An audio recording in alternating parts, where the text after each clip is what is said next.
Cultural legends often convey some very strange and wonderful things. Central and South America has the Chupacabras, horrific, blood-sucking, leathery reptile dogs. Traditional Japanese folklore has the Kappa, water-dwelling turtle demons that pull unsuspecting people to their murky dooms. Chinese culture has the Mogwai. Slavic culture has the legend of the Allah. And what does France have? Well, southern France to be specific. The Tarasque. This guy. Kinda cute, right? Well, kinda. There may be a little bit more to it though, so let's not jump the gun and judge a bear-lion-turtle hybrid by its shell too quickly. Hello internet and welcome back to the most inquisitive channel on YouTube, Life's Biggest Questions. As per usual, I'll be your disembodied floating voice Jack Finch, as today we once again tumble through the perilous realm of mythological beasts and curiously ask the question, what if the Tarasque was real? Roll the clip. Wait, what do you mean there's no clip? Alright, just show the Tarasque again with some jarring orchestral music. Some back, maybe? That'll do.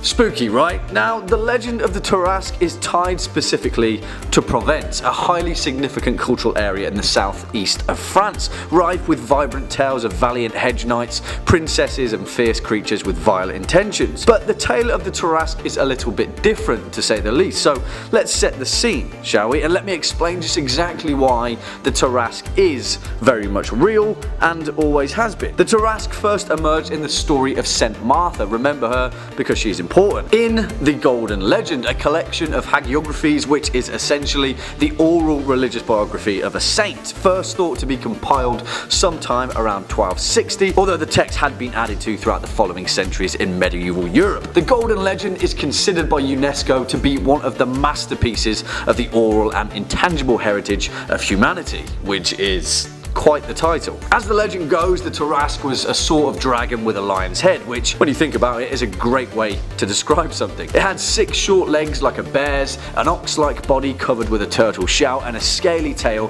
that ended in a scorpion sting. Much like the chimera of Greek mythology, the Tarasque was an amalgamation of bestial design and was considered by its medieval humanoid foes to be a walking, impenetrable, ravenous fortress that roamed the countryside looking for small children to feast on. Some versions of the legend claim that the Tarasque inhabited the area of Nuluk and was responsible for devastating the surrounding landscape. Others said that it made the Rhone River its home in a marsh between Arles and Avignon, where it hid in the water and took the life of all passers-by and submerged vessels. One thing is for certain though, the Tarasque was said to have come from Galatia, which is important, which is now central Anatolia in modern Turkey, and the ancestral settlement of the Gauls of Thrace, which coincidentally is the home of other mythological beasts that opposed Christian analogues, such as the Onychus and the Leviathan of biblical account. Those Gauls, eh? The Christians didn't like them too much. And the French king of Nuluk didn't like the Tarasque not one bit, and he'd spent years sending knights and catapults at it in a fit of rage at all the townspeople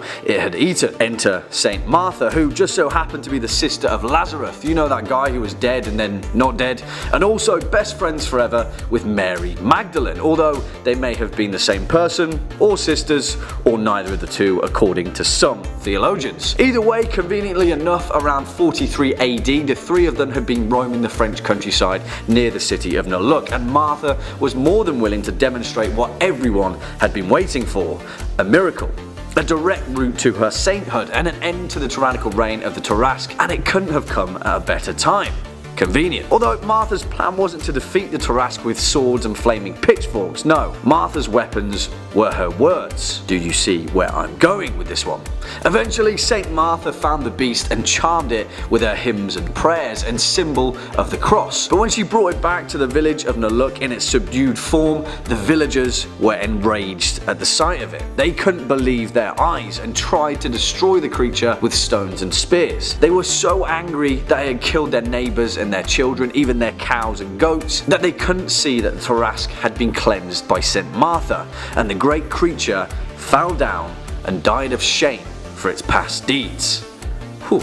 You see, sometimes throughout the ancient world, when faced with a burning village or a dead neighbour, it was easier to envision that the damage had been wrought by a mythological creature, a dragon or an onocust or the Tarasque, when in all reality the ancient world was a barbaric place because of one thing: humanity. For the most part, in many regions of France and Spain, the Tarasque is very much still real, playing an important part in cultural ceremony and Christian practices, many of which are ceremoniously upheld to this day. But historically speaking, ancient Europe was shaped by an eternal battle of culture and religion, the spread of Christianity, Islam, Buddhism, butting heads against the old ways, the pagan ways, the bestial legends of the Celts and the Gauls, and later the Norsemen and the Vikings, who would either succumb to the hymns and the prayers or die of shame at the sight of angry villagers. Well, either that or the terrifying Tarasque from Dungeons and Dragons would be real and we'd all be living in nightmarish hellfire for the remainder of our short lives. Good job that one's spelt with 2 R's, right? Unfortunately folks, that's all we've got time for in today's video, but before we depart, let's take a look at some of your more creative comments from over the past few days. Lord Peter says,